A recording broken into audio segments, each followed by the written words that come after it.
싶은 말씀.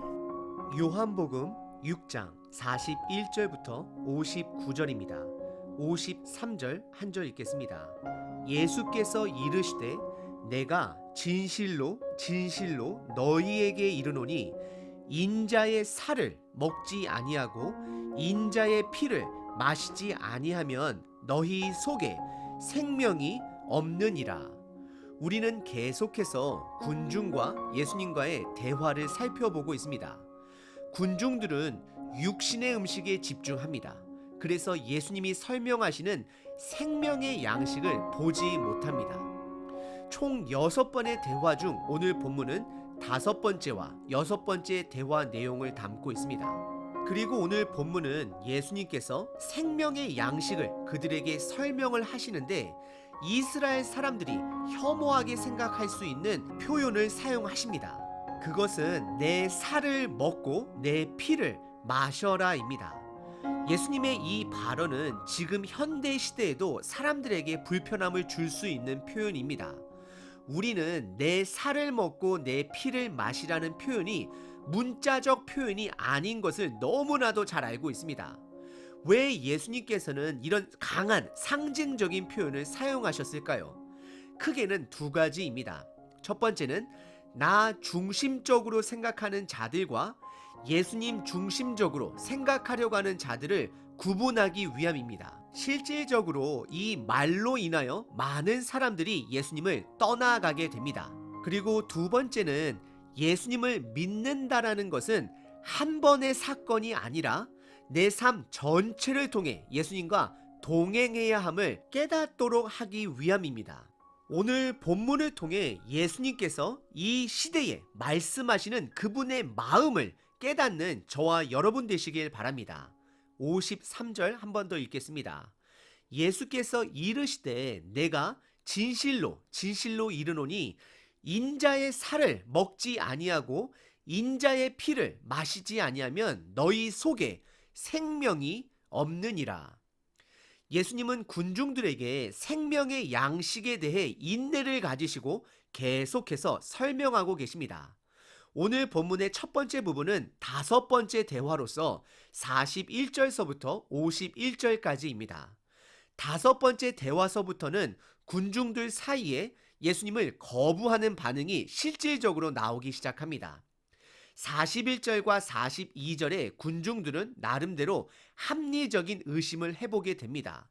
41절과 42절입니다. 자기가 하늘에서 내려온 떡이라 하심으로 유대인들이 예수에 대하여 수군거려 이르되 이는 요셉의 아들 예수가 아니냐. 그 부모를 우리가 아는데 자기가 지금 어찌하여 하늘에서 내려왔다 하느냐라고 말하고 있습니다. 이들의 합리적 의심은 육신의 생각을 벗어나지 못함을 보여주고 있습니다. 그리고 동시에 구약 모세 시대 때에 광야 생활에서 하나님을 신뢰하지 못하고 불평불만하는 이스라엘 백성들의 모습과 연결이 되어지는 것입니다. 그래서 예수님께서는 43절서부터 46절까지 예수님을 통해 하나님 아버지를 봐야 함을 다시 한번 강조하시면서 그들의 영적 장님이 됨을 드러내고 계십니다. 그리고 추가적인 설명으로 과거 선지자들은 하나님 아버지의 말씀을 듣고 예수님을 찾아왔지만 예수님 스스로는 하나님 아버지로부터 직접 보냄을 받은 자로서 결국 예수님을 본 자는 하나님 아버지를 본 자임을 드러내고 계시는 것입니다.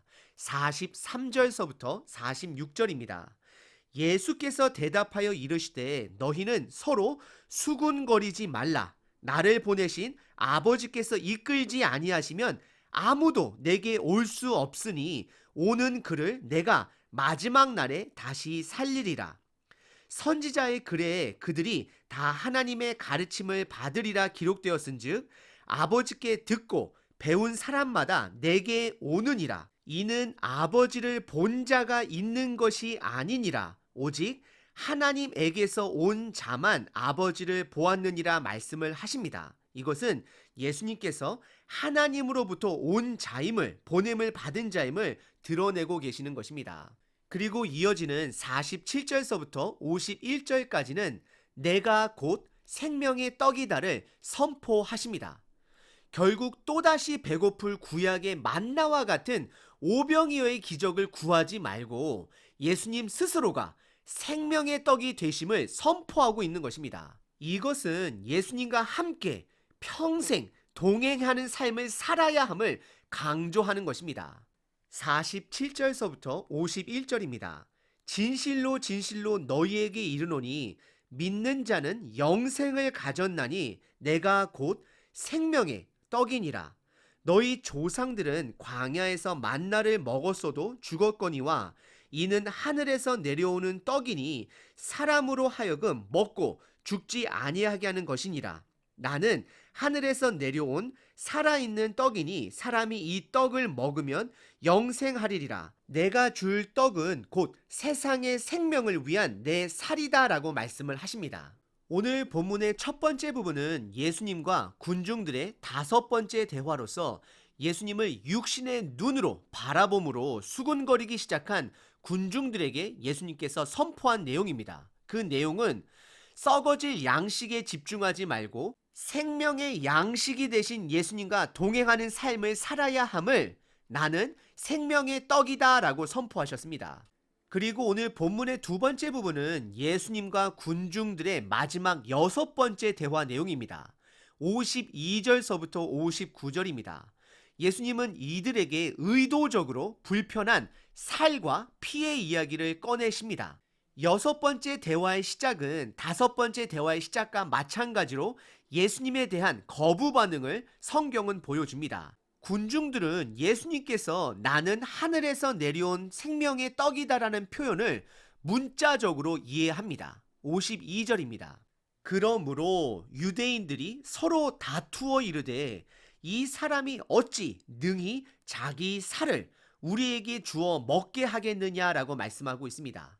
그러자 예수님은 거기에서 멈추지 않으시고 이들에게 더욱더 강한 선포를 하십니다. 53절입니다. 예수께서 이르시되 내가 진실로 진실로 너희에게 이르노니 인자의 살을 예수님의 살을 먹지 아니하고 인자의 피를 마시지 아니하면 너희 속에 생명이 없느니라 라고 말씀을 하십니다. 그리고 이어지는 54절서부터 59절의 말씀은 이 말씀을 계속해서 반복하셔서 설명하시는 내용입니다. 그리고 59절에 보시면 이 말씀이 가버나움 회당에서 이루어진 것을 확인할 수 있습니다. 회당이라는 장소는 많은 사람들이 구약의 말씀을 나누는 자리입니다. 거기서 예수님께서는 내 살과 피를 먹으라는 말씀을 공개적으로 선포하고 계십니다. 이것은 본인이 하늘에서 내려온 유일한 생명의 양식됨을 선포하고 있는 것입니다. 이렇게 강하게 표현하는 데는 두 가지 목적이 있습니다. 첫 번째는 나 중심적으로 예수님의 말씀을 이해하려는 자들, 즉 육체적 음식에 과도하게 집중된 자들과 예수님이 하신 말씀이 무엇일까 고민하려고 하는 자들을 구분하기 위함입니다. 그렇다라고 해서 예수님께서 군중들을 버리시는 것이 아닙니다. 그들의 현 위치를 드러내는 것입니다. 나의 위치를 알 때 우리는 거기서 다음 스텝으로 성장할 수 있는 것입니다. 그리고 두 번째는 예수님을 먹는다라는 그 표현은 평생 내 삶을 통해 예수님과 동행해야 함을 가르치는 것입니다. 다시 한번 예수님의 말씀을 묵상해 보시길 바랍니다. 왜 예수님께서 본인을 생명의 떡 그리고 나의 살과 피를 먹고 마시라 하셨을까요? 53절서부터 59절입니다. 예수께서 이르시되 내가 진실로 진실로 너희에게 이르노니 인자의 살을 먹지 아니하고 인자의 피를 마시지 아니하면 너희 속에 생명이 없느니라. 내 살을 먹고 내 피를 마시는 자는 영생을 가졌고 마지막 날에 내가 그를 다시 살리리니 내 살은 참된 양식이요 내 피는 참된 음료로라. 내 살을 먹고 내 피를 마시는 자는 내 안에 거하고 나도 그의 안에 거하나니 살아계신 아버지께서 나를 보내심에 내가 아버지로 말미암아 사는 것 같이 나를 먹는 그 사람도 나로 말미암아 살리라. 이것은 하늘에서 내려온 떡이니 조상들이 먹고도 죽은 것과 같지 아니하며 이 떡을 먹는 자는 영원히 살리라.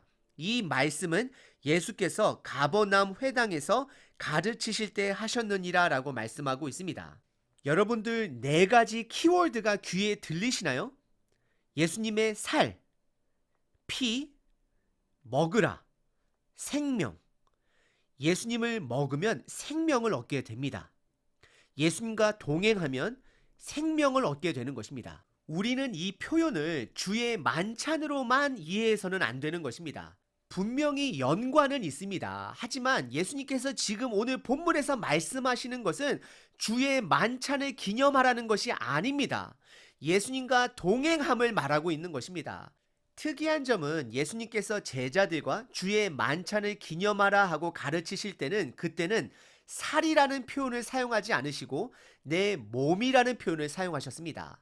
하지만 오늘 본문은 내 살로 표현하고 계십니다.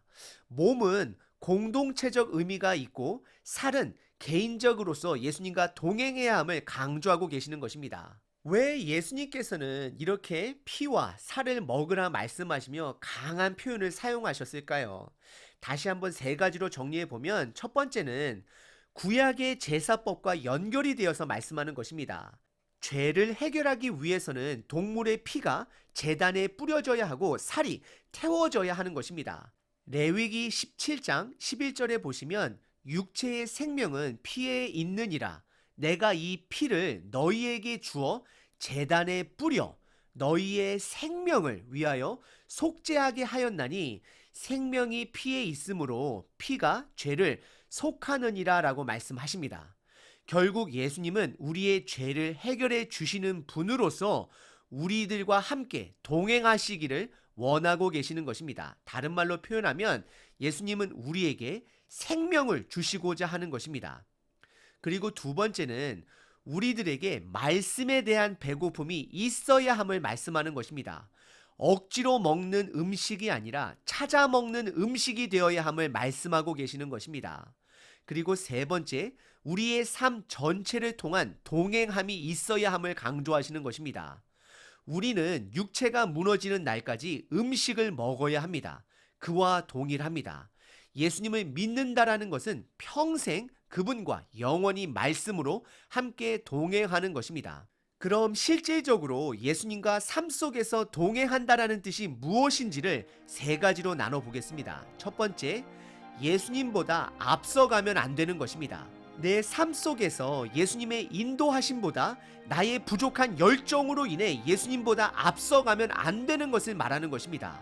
그럼 그것은 더 이상 동행이 아니라 내 뜻을 이루기 위해 예수님을 재촉하게 되는 것입니다. 두 번째, 내 삶 속에서 최선의 삶을 살아야 합니다. 가장 좋은 예는 사도 바울의 삶입니다. 그는 최선을 다해 그의 역할을 감당했습니다. 하나님께서는 사도 바울을 이방인을 위한 계획 속에 사용하셨습니다. 내가 최선을 다할 때 하나님께서 우리를 그분의 계획 안에 사용하실 수 있다는 것입니다. 작은 톱니바퀴 하나하나가 모여 시계의 역할을 할 수 있는 것처럼 나의 역할을 최선을 다해 감당할 때에 하나님의 시간과 하나님의 일을 볼 수 있게 되는 것입니다. 그리고 세 번째는 내가 하는 일이 아닌 내 삶을 통해 하나님이 하시는 일을 보려고 하는 겸손함과 평안함이 있어야 하는 것입니다. 그것이 바로 예수님과 동행하는 것입니다. 오늘 하루 예수님의 살과 피를 먹고 마시는 하루, 즉 예수님을 앞서지 마시고 최선을 다하되 인간의 일이 아닌 하나님의 일을 발견하시는 저와 여러분 되시길 바랍니다.